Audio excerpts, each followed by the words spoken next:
오늘은 어떤 게 내 유방에 일어날 수 있는 자연스러운 현상이고 어떤 게 위험한 증상인지에 대해서 이제 가볍게 얘기해 보고자 합니다. 주변에 아마 한두 명쯤은 유방암을 진단을 받았다, 젊은 나이인데 유방암이래, 또는 유방암 치료 중이래, 항암 중이래, 알게 모르게 사실 5년간 치료받고 이제 완치라네, 이런 얘기를 들어보신 적이 굉장히 흔히 있을 겁니다.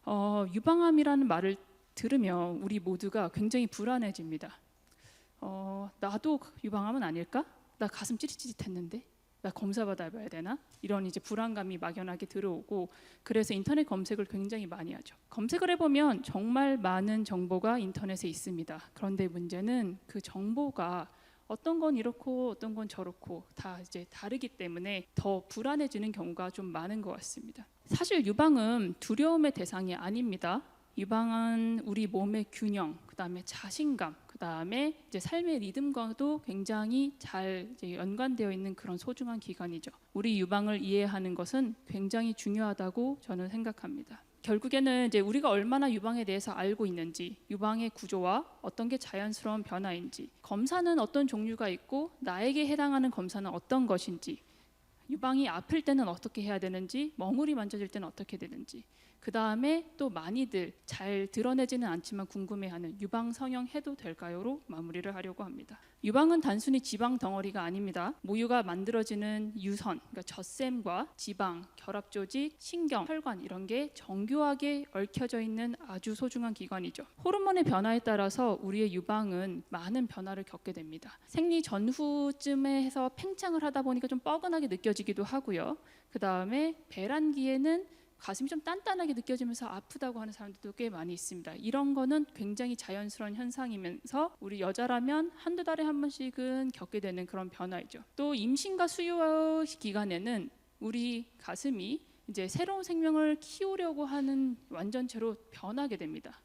폐경을 하고 나면 더 이상 모유를 만들 필요가 없으니까 유선 조직이 줄어들고, 반대로 지방 조직이 많이 올라가기 때문에 가슴이 다소 처지기도 하죠. 대부분의 분들은 40세가 넘어가면서 국가암 검진의 일환으로 유방 촬영술을 처음 받게 됩니다. 일부 고위험군, 가족력, 엄마, 할머니 등의 이제 유방암이 있거나 아니면 가슴의 통증, 뭔가가 만져진다, 이런 분들은 조금 더 일찍 정기 검진을 받게 되기도 하죠. 근데 환자분들이 항상 말하는 게 이제 막상 병원에 가려고 하면 겁이 난다고 합니다. 일단 검사가 아플까봐 걱정이 되고, 그다음에 검사에서 나쁜 결과가 나올까봐 두려워서 3개월, 6개월, 1년 이렇게 미룬 분들이 굉장히 흔하다는 거예요. 그래서 유방 검사는 반드시 받아야 된다라는 이야기를 하고 싶고요. 유방 검사가 어떤 종류가 있는지 일단 간단히 설명을 드리겠습니다. 유방 클리닉에 가게 되면 크게 3가지 평가를 받게 됩니다. 첫 번째는 의사가 이제 신체 검진, 진찰을 하게 되고요.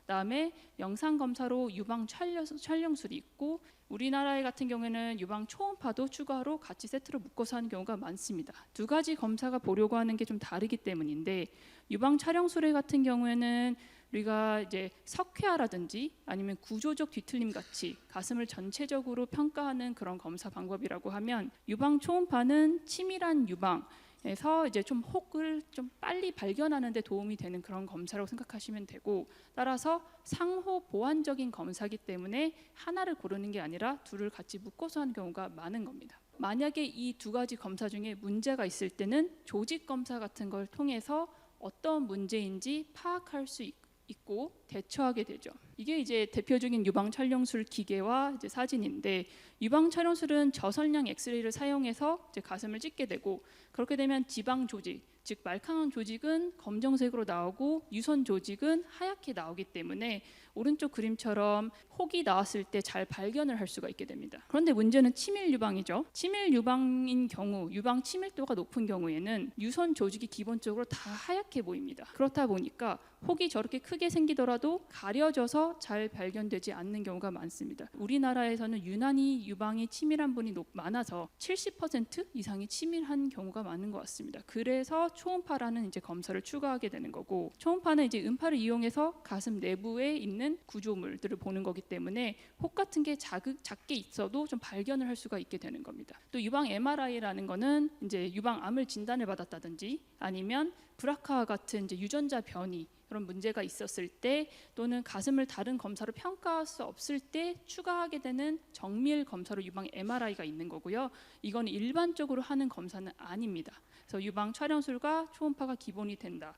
생각하시면 되고요. 유방 촬영술을 한 번이라도 해보신 분들은 이런 질문 되게 많이 해요. 선생님, 내년에는 유방 촬영술은 빼주고 초음파만 하면 안 되나요? 이런 말을 많이 하는데 다시 한번 얘기 드리지만 두 가지 검사가 보려는 게 다르기 때문에 두 가지 검사를 같이 하는 겁니다. 그럼 이거를 40세부터 우리나라에서는 국가암 검진의 일환으로 모든 여성에게 하라고 할까요? 당연한 이야기겠지만 결국은 유방암 때문입니다. 이건 아주 많은 연구들을 통해서 우리는 유방암의 피크 에이지, 그러니까 가장 발병률이 높은 시기가 40대와 50대라는 걸 알 수가 있습니다. 우리나라에서는 40대가 가장 높고 그 다음에 50대, 60대 이런 식으로 가긴 합니다. 이제 진단을 가장 많이 하는 시기이기도 하고 이때 진단을 하면 이제 가장 빠른 치료적 접근을 제공할 수 있기 때문에 이제 사망률을 줄일 수가 있기 때문에 이 검사를 시작하는 겁니다. 그리고 제일 중요한 거.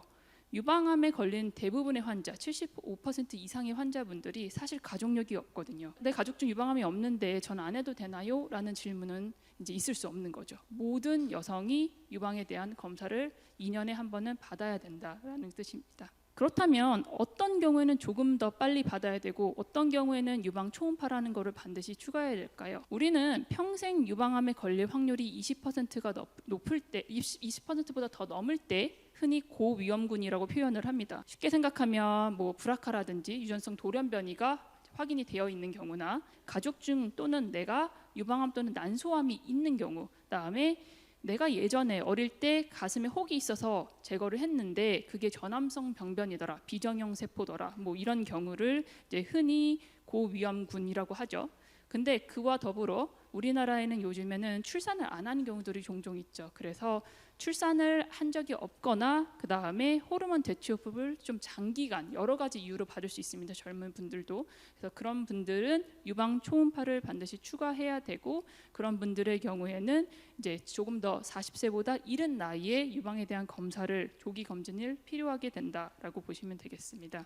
지금부터는 유방 클리닉에 오는 분들이 가장 자주 호소하는 증상이자 가슴이 아플 때 많은 분들이 엄청 걱정을 많이 하면서 얼굴이 굳어집니다. 혹시 암일까? 선생님, 암 때문에 제 가슴이 찌릿찌릿한 건가요? 물어보는데 사실 의학적으로 유방 통증은 암과 관련된 경우가 굉장히 드뭅니다. 그래서 이제 건강한 여성분들뿐만 아니라 유방암 치료 다 받고 난 환자들도 제일 두려워하는 게 유방 통증인데 유방 통증은 불편한 거지 나쁜 게 아니라는 겁니다. 이 내용만 알아도 이제 많은 환자분들이 걱정을 안 할 수가 있어서 오늘 가장 중요한 핵심 내용 중에 하나고요. 유방통은 대부분 호르몬 변화, 그다음에 약물의 영향, 가슴 근처에 있는 뭐 근육이나 흉벽 이런 것으로 인해서 이제 다양한 원인으로 발생을 할 수가 있습니다.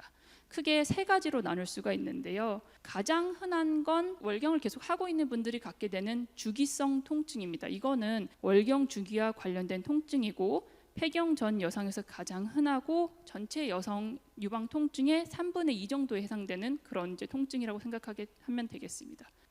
여성들은 이제 난소에서 나오는 에스트로겐 레벨에 따라서 배란을 하고 나면 약 2주 뒤에 이제 생리를 하고 이런 그 계속 반복적인 이제 변화를 겪게 되는데 그 여성 호르몬의 수치 에스트로겐, 프로게스테론에 의해서 가슴이 계속 찌릿찌릿해지는 거죠. 우리가 여자라면 사실 에스트로겐을 없앨 수는 없는 거잖아요. 그러니까 통증이 있는 거지 혹 때문이 아니라는 거, 나쁜 거가 아니라는 겁니다. 두 번째는 비주기성 통증인데 대개는 폐경 후 여성에서 잘 나타나는 통증을 얘기를 합니다. 이거는 되게 전형적인 게 있어요. 선생님, 저 오른쪽 가슴 여기가 아파요. 여기가 찌릿찌릿하고 쿡쿡 쑤시는데 뭐라고 설명할 수는 없는데 쿡쿡 쑤셨다가 사라집니다.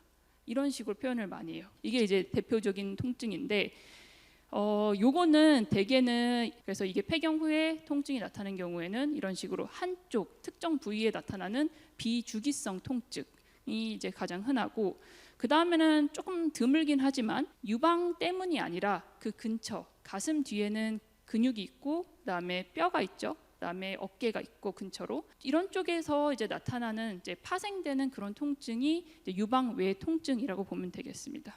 우선 중요한 게 대부분의 유방 통증은 생활 습관이라 이제 일시적인 약물 사용으로 좋아질 수는 있습니다. 약물로서는 단기요법과 장기요법을 좀 나눠야 돼요. 내가 지금 통증이 너무 심해서 잠을 못 잘 정도다. 그러면 진통제를 먹는 게 맞습니다. 대표적으로 많이 먹는 게 우리 생리 때 많이 먹는 그런 진통제, 이부프로펜 그런 계열도 있고, 이부프로펜 젤을 써볼 수도 있고 발라볼 수도 있고, 이제 조금 오래 지속되는 사람들, 그런 분들은 이제 다나졸이라든지 아니면 타모xi펜이라든지 여성 호르몬 에스트로겐의 이제 생산 자체를 줄여주거나 아니면 에스트로겐이 가슴에 가서 반응하는 걸 좀 낮춰주는 그런 약들을 단기간 써볼 수는 있습니다. 장기적으로는 이거는 인터넷에 더 유명한 것 같기는 한데 달마지구 종자유 그다음에 이제 보라지유 이런 거를 사용을 할 수가 있는데요. 감마 리놀렌산이 이제 풍부하다고 알려진 결국엔 그런 이제 기름입니다. 그런 성분인데 얘가 항염증 작용이랑 호르몬 민감도를 좀 개선시킨다는 연구가 있어서, 다만 이거는 3, 4개월 이상을 써야지만 효과가 나타납니다. 그리고 모든 여성에서 다 효과가 나타나는 건 아니어서 누구한테 좋다라고 말은 할 수는 없지만 보조요법으로는 쓸 수 있다 정도로 보시면 되겠습니다. 제일 중요한 건 생활습관 관리인데요. 바로 교정할 수 있는 거는 나한테 잘 맞는 속옷으로 변경하는 거예요. 생각보다 많은 여성분들이 나하고 맞지 않은 또는 오래돼서 헐렁헐렁한 속옷을 착용하고 있는 경우가 많거든요. 그래서 유방 통증이 있을 때 생겼다면 가장 해야 되는 것은 속옷을 먼저 바꿔서 좀 지지력이 있는 서포트를 해줄 수 있는 그런 속옷으로 바꾸는 게 중요하고, 유방 통증의 원인이 정확히는 알려져 있지만 유방 통증을 악화시킨다고 알려져 있는 인자들이 있습니다. 카페인, 술, 그다음에 잠 못 자는 것, 스트레스 받는 것 이런 건데, 그런 것들을 이제 내가 생활 습관으로 다 없앨 수는 없지만 조절을 하다 보면 확실히 좋아지는 거는 이제 환자분들을 보면서 많이 느끼는 것 같습니다. 그래서 잘 자야 되고 결국에 마음이 편해져야 된다. 제가 환자분들이 유방 통증으로 제 진료실에 왔을 때 우선 초음파는 다 합니다. 촬영술과. 그렇게 해서 구조적인 문제가 없다는 전제하에 방금 했던 이런 말들을 환자들한테 전해줘요. 그러면 환자들이 유방 통증은 그냥 불편한 거였구나, 나쁜 게 아니구나, 이걸 깨닫는 순간 생각보다 많은 통증이 사라집니다. 그렇게 해서 통증이 사라지지 않는 경우에는 아까 얘기한 보조요법 같은 걸 사용할 수가 있는 거고요. 그래서 그 얘기를 하고 싶었고, 그렇지만 모든 유방 통증이 다 괜찮다라는 건 아닙니다. 제가 이제 적어놓은 이런 5가지 증상이랑 동반할 때는 좀 주의해야 할 필요가 있고요. 대표적인 게 멍울이 한 군데에서만 만져지는 경우, 그다음에 가슴이 뭔가 오렌지 껍질처럼 변해요. 아니면 나무 껍질처럼 뭔가 딱지가 져요. 그다음에 유두에서 혈행성 분비물, 뭔가 하얀색은 괜찮습니다. 빨개 불그스름하고 오래된 피 같아요. 그러면 병원을 가야 되고요. 또 드물지만 가슴 전체가 빵빵해져서 너무 아파요. 아니면 누르면 너무너무 아파요. 붉어져요. 이런 염증성 사인이 있을 경우에는 반드시 이제 의사에게 진찰을 받아봐야 된다는 겁니다. 그런 게 없으면 이제 유방 통증은 걱정할 필요는 없고요. 실제로 유방 통증으로 유방 초음파나 이런 검사를 했을 때 유방암이 발견되는 경우에는 3% 미만입니다. 그래서 굉장히 낮으니까 유방 통증은 관리하면 된다. 이 얘기를 드리고 싶습니다. 그 다음에 제일 많이 오는 게 혹이 만져집니다. 선생님, 저 혹이 만져지는데 이거 암인가요? 이렇게 들어오시는 분들 되게 많아요. 대부분의 만져지는 혹은 암이 아닌 경우가 훨씬 흔합니다. 혹이라고 반드시 나쁜 건 아니다. 유방에는 정말 다양한 종류의 혹이 생길 수가 있고 대부분은 양성 혹이다라는 얘기를 하는데요. 그럼 왜 이런 혹이 생길까 해보면 대부분 이것도 어쩔 수 없이 여성 호르몬과 관련이 있습니다. 여성 호르몬이 수치가 한 달 내내 계속 바뀌는 분들이 유방에 혹이 잘 생기는데 누구에게나 생길 수는 있다. 그 이유는 우리가 여자이기 때문에 이제 그렇게 보면 될 것 같고요. 유방 혹은 대부분은 통증을 동반하지 않습니다. 정말 예외적으로 유방 혹이 정말 커져서 가슴보다 커지는 분들이 있어요. 이런 분들은 당연히 구조적으로 그 근처에 있는 기관을 장기를 누르기 때문에 압박성으로 통증이 같이 동반될 수가 있기는 한데 유방 혹은 대부분 통증과는 무관하다. 그래서 유방 혹이 있을 때는 이제 초음파 같은 거를 정기적으로 꾸준하게 1년 또는 2년에 한 번씩 이제 추가하면서 정기 검진을 받으면 된다라고 생각하시면 되겠습니다. 가끔 이런 분들이 있어요. 선생님, 저 혹이 가슴에 10개씩 있는데 양쪽에 이거 그냥 다 떼주시면 안 돼요 라고 하는데, 제가 환자분들한테 얘기하는 게 유방에 있는 혹은 얼굴에 있는 여드름이나 점 같은 거예요. 유난히 많이 생기는 사람들이 분명 있어요. 중요한 건 괜찮은 혹들은 제발 놔두라라는 거예요. 착한 혹은 그냥 데리고 살면 된다. 이제 이 얘기고요. 다만 얘가 나쁜 모양으로 변하지는 않는지, 얘가 커지지는 않는지 이런 것만 잘 관찰해 주면 좋을 것 같습니다. 이제 마지막으로 유방 성형에 대해서 얘기를 드릴 건데, 요즘에 유방 성형 고민하는 분들이 정말 많습니다. 가장 많이 궁금해하는 게 보형물 넣으면 유방 성형하면 유방암 확률 높아질까요인데 그렇지 않습니다. 유방 성형은 유방암과 직접적인 관련이 없죠. 확대, 축소, 재건 그 어떤 수술도 괜찮습니다. 다만 문제는 보형물을 넣고 나면 유방 촬영술 같은 거 할 때 보형물 자체가 하얗게 나옵니다. 아까 하얗면 안 좋다 그랬죠. 그래서 뭔가 이제 검사를 할 때 그 정확도가 좀 떨어질 수가 있기 때문에 반드시 초음파라든지 유방 MRI를 추가해서 검사를 이제 같이 봐야 하는 거고요. 그 다음에 정기 검진은 받을 때, 정기 검진하는 건 가슴 실질을 보기 위해서 하는 거잖아요. 가슴에 혹이 있는지 이런 걸 보는 것도 중요한데, 그걸 볼 때 반드시 보형물의 상태도 같이 평가를 해야 됩니다. 드물지만 보형물 자체가 변형이 온다든지 아니면 터지거나 이런 식으로 파열이 생길 수도 있기 때문에 반드시 유방 보형물을 잘 평가해 본 유방 클리닉에서 검진을 꾸준히 정기적으로 받아야 한다. 이것만 약속할 수 있다면 저는 유방 성형을 해도 괜찮다고 생각을 합니다. 생각보다 결혼하기 전, 출산하기 전 환자분들이 아무래도 몸매에 관심이 많다 보니까 유방 성형을 고민을 하죠. 보형물 넣고 싶은데 또 하나 불안한 게, 내가 혹시 이거 넣으면 나중에 모유 수유 못 하나? 이런 이제 궁금증이 많이 들 수 있는데, 모유 수유 다 할 수 있습니다. 그래서 유방 성형을 해도 모유 수유에는 문제가 없다라는 게 정답인데, 물론 보형물을 넣는 그 위치에 따라, 그 절개 부위에 따라 유관이 손상이 되면 특정 부위는 좀 덜 나오긴 하겠죠.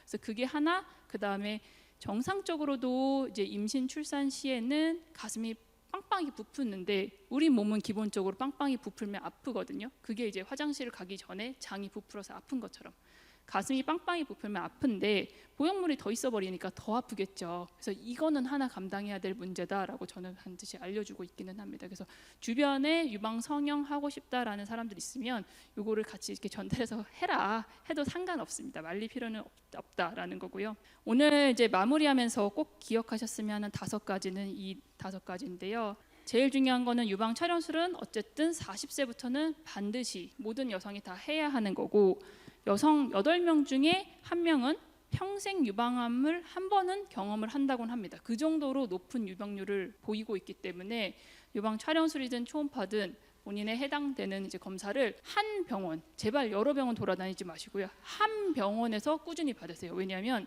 유방은 변화를 관찰해야 되는 그런 장기이기 때문에 이 병원에서 갔다 저 병원에서 갔다 그럼 계속 조직 검사만 하자고 합니다. 그러니까 불안해지거든요.